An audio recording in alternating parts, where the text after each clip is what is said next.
नमस्कार, स्वागत है आपका। मेरा नाम है विपिन विभाग। मेरे साथ कांग्रेस के वरिष्ठ नेता डॉक्टर अरुणेश यादव है। स्वागत है अरुणेश जी। जी बहुत बहुत धन्यवाद।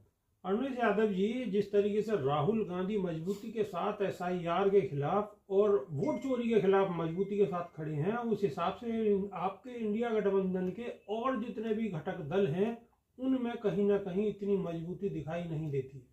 देखिए, क्षेत्रीय पार्टियों का हमने आपको पहले भी कहा था, बहुत सारी मजबूरियां होती हैं भाई। उन्हें जांच एजेंसियों का डर होता है, और जो क्षेत्रीय जांच एजेंसियों के दायरे में तो राहुल गांधी, सोनिया गांधी, पूरा परिवार है। देखिए, गांधी परिवार तो इन चीजों से हमेशा अलग रहा है। वो लोग जब अंग्रेज थे इस देश में तब भी वो लोग नहीं डरे ऐसी ताकतों से। उनका खून ही अलग है।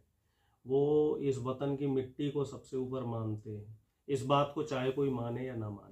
देखिए, राहुल गांधी जी राजनीति क्यों कर रहे हैं, बहुत से लोग सवाल करते हैं, और लुटियन जोन्स में जो बुद्धिजीवी लोग हैं उनके बीच में चर्चाएं भी चलती हैं कि आखिर राहुल गांधी ऐसी राजनीति क्यों कर रहे हैं।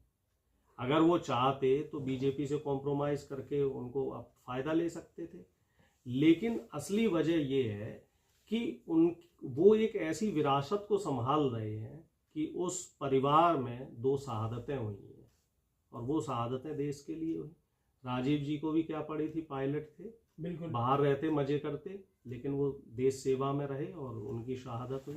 इंदिरा जी को जबकि मालूम था बिल्कुल कि उनके साथ ये सब होने वाला है, फिर भी उन्होंने। अरुणेश जी, अगर एक नजरिए से देखा जाए तो बीजेपी चाहे कितनी मजबूत हो जाए, 3 बार सरकार भी उनकी बन चुकी है, लेकिन उन्हें फिर भी निशाना उन्हें राहुल गांधी और उनके परिवार पर ही साधना पड़ता है। डर है क्योंकि वही परिवार है जो इनके बीच में खड़ा हुआ है। और आप एक चीज देखो कि विपक्ष की तमाम ऐसी पार्टियां हैं जो हमारे गठबंधन में शामिल हैं, चाहे ममता जी हो, अरविंद केजरीवाल जी हो। तो बेहतर रहेगा कि देश और राहुल गांधी जी इनके बीच में। बिल्कुल सही बात है। राहुल गांधी जी और देश के बीच में इस समय बीजेपी है। बिल्कुल। और दूसरी बात आप देखो, जो हम लोगों का चर्चा का विषय था कि जो क्षेत्रीय पार्टियां हैं, ममता जी हो, चाहे शरद पवार जी हो, उद्धव ठाकरे जी हो, या फिर अरविंद केजरीवाल जी हो, इन तमाम लोग कई मुद्दों पर तो कांग्रेस के या राहुल जी के साथ रहते हैं, लेकिन कुछ ऐसे मुद्दे होते हैं जिसमें इन्हें सांप सूंघ जाता है। जैसे अडानी का मुद्दा है, उसमें ये लोग गायब हो जाते हैं क्योंकि इनकी अपनी कई जगह मजबूरियां निकल के आ जाती हैं। लेकिन एक चीज बड़ी क्लियर है कि जो SIR का मुद्दा है, इस पे चाहे या ना चाहे संपूर्ण विपक्ष को एकजुट होना पड़ेगा, क्योंकि वोट तो सबको चाहिए। अब बंगाल सबसे महत्वपूर्ण राज्य है। अगर बंगाल में ममता दीदी इंडिया गठबंधन में राहुल गांधी जी के साथ नहीं रहेंगी तो खामियाजा उनको भी भुगतना पड़ेगा, खत्म ही हो जाएगी पार्टी। अरविंद केजरीवाल जी को देखिए, वो दिल्ली में हमारे साथ नहीं रहे तो उनका भी नुकसान हुआ। हालांकि हम तो पहले भी 0 पे थे, अब भी 0 पे हैं, लेकिन उनका ज्यादा नुकसान हुआ।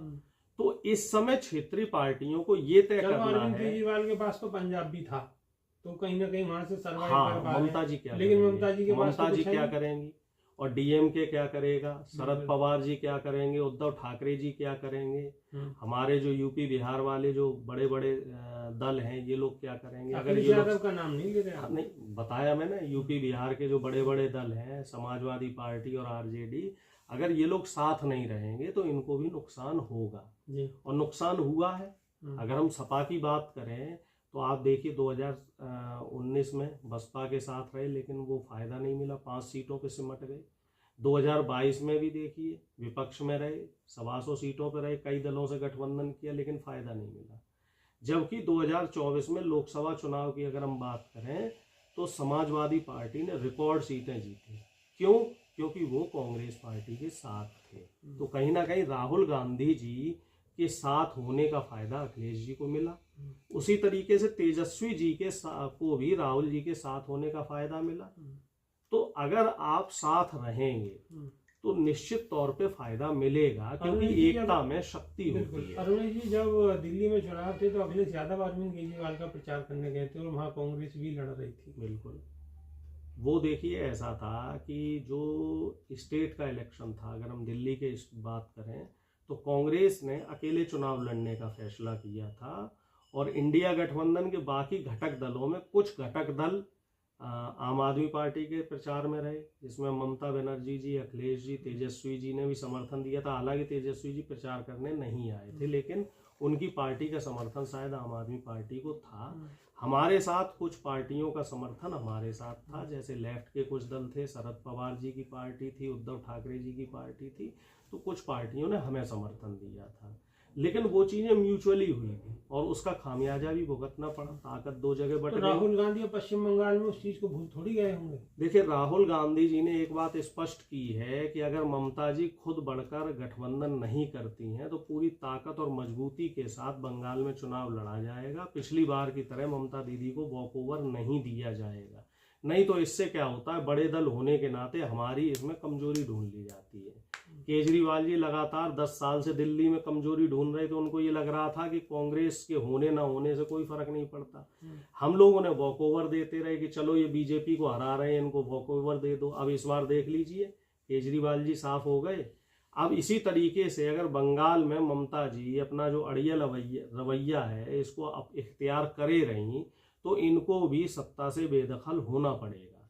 और ये जो समय ऐसा है, आप एक चीज देखिए ना कि सामने आपके कौन सी ताकत है जो आपके सामने लड़ रही है। एक ऐसी ताकत आपके सामने है जो लोकतंत्र को बिल्कुल ताक पे रखे हुए, साइड में रखे हुए, उसे लोकतंत्र से मतलब नहीं है, उसे सिर्फ जीतना है और जीतने के लिए वो कुछ भी कर सकती है। तो ऐसे में जो विपक्षी पार्टियां हैं उनको एकजुट होना ही पड़ेगा और बिना एकजुट हुए आप बीजेपी का मुकाबला नहीं कर सकते। अगर 2024 के लोकसभा चुनाव में तमाम क्षेत्रीय पार्टियां ने कांग्रेस का साथ नहीं दिया होता तो क्या बीजेपी का विजयी रथ 240 पे रुक जाता? वो 350 सीटों तक पहुंच जाते और अब तक ये जो विपक्षी पार्टियां थी, जितनी क्षेत्रीय पार्टियां, ये सब खत्म हो जाती। क्योंकि नड्डा जी तमाम जगह कहते फिर रहे थे कि आने वाले समय में एक ही पार्टी रहेगी और क्षेत्रीय पार्टियां खत्म कर देंगे। और तमाम बीजेपी के नेता भी कहते रहे थे कि 400 सीटें लेके आओ जिससे कि हम संविधान बदल सके। तो ये थे हमारे साथ कांग्रेस के वरिष्ठ नेता। इनकी बातों से कितना इत्तेफाक रखते हैं, कमेंट के माध्यम से आप अपनी राय अवश्य रखें। अभी के लिए सिर्फ इतना ही। बहुत बहुत शुक्रिया जी, बहुत बहुत धन्यवाद। नमस्कार।